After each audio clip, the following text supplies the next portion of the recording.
We can do it using a plant that you might have in your house right now. It also happens to be a great snack. Celery. Yep, celery. It's crunchy, good for you, and it can show us how plants move water around inside them. To do this experiment, you'll need a piece of celery with the leafy parts on the top, some dark colored food coloring. Red or blue tend to work best. A cup big enough to stand the celery in, plus a spoon, some water, and help from a grown-up. First, fill about half your cup with water.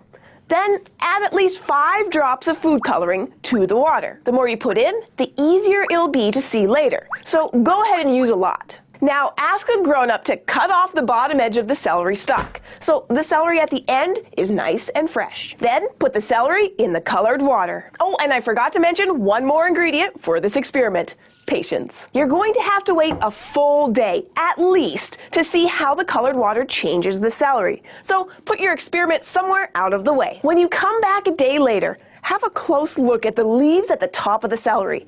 Pick up the stalk too, and have a look at the bottom edge that was standing in the water. What do you see? If you put enough food coloring in and you waited for a long enough time, you should see that some of the leaves of the celery have changed color to match the color of the water. And parts of the bottom of the celery probably changed color too. So what do you think happened? The water moved through the plant. The colored water from the cup moved up through the celery stalk. We can tell this happened because the leafy parts have changed color.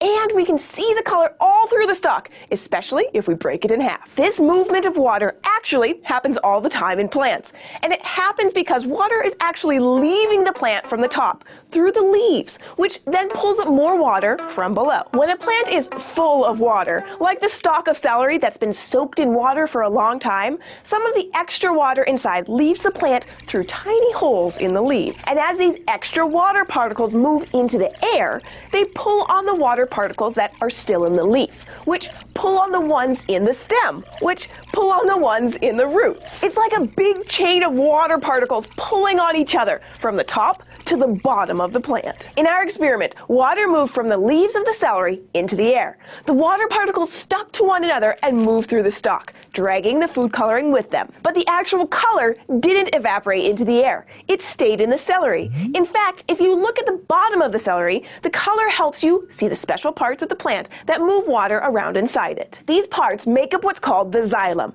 The xylem is hollow and kind of looks like pipes or tubes, whether water is being moved from the root to the leaf in the tallest tree or moving to the top of a celery stalk in a glass.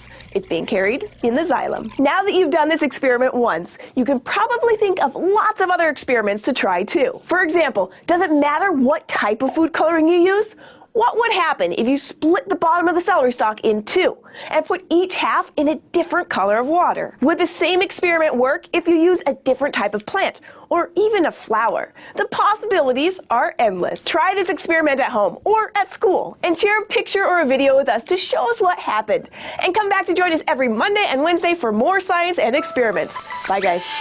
Okay, this was the experiment. Now, I hope you will all understand how you have to do this activity. Once I explain again,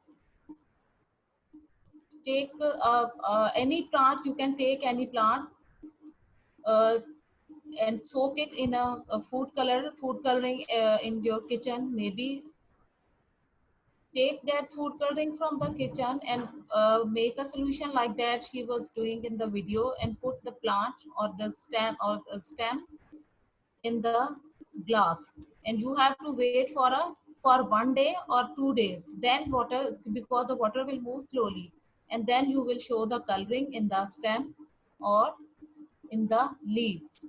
And now this is your homework. You will do as you do in the classroom when you are coming to school. So same way you will do the homework. This is the homework you will do. There are question answers. You will write the date, today's date, and then you will do this. Teacher Amna, this will be available to them? Teacher Amna, can you to be moved to a bigger pot? Question number 2, how do plants get water to their leaves? Question number 3, what would happen to a plant with no roots? Why? These are the only 3 questions you will do. Okay, you will do it today. Understand everyone? Give me your thumb reaction if you are understanding it. Okay, what you have to do, you will write it on your notebooks. Very good. Sabir understood. Musa also, very good. All of you understand now? Okay, what to do? You will do this work on your notebooks. All of you have your science copies. Do you have? I think all of you have your science copies with you. Show me the thumb reaction if you have your science copies with you. All of you? Yes, good. Sabir has. Musa, do you have your science copy? Yes, good. Good. Okay. These are the 3 questions, and now the recap of what we have learned today. Roots absorb water from the soil. ठीक है, already you know. लेकिन हमने ये देखा है कि वो किस तरह से पानी अब्जॉर्ब होता है और किस तरह से ट्रेवल करता है throughout the plant. Roots transport water to the stem. ठीक है, रूट्स जो है वो वाटर को एब्जॉर्ब करती हैं, अब फिर वो वाटर स्टेम को देती हैं और स्टेम आगे उस पानी को जो है वो पूरे प्लांट तक ले जाता है, उसके लीव्स तक। The stem transport water around the plant. ठीक है, स्टेम है फिर वो ट्रांसपोर्ट करता है water around the plant. Hope you have enjoyed the lesson. If you have enjoyed, then give me thumbs up reaction.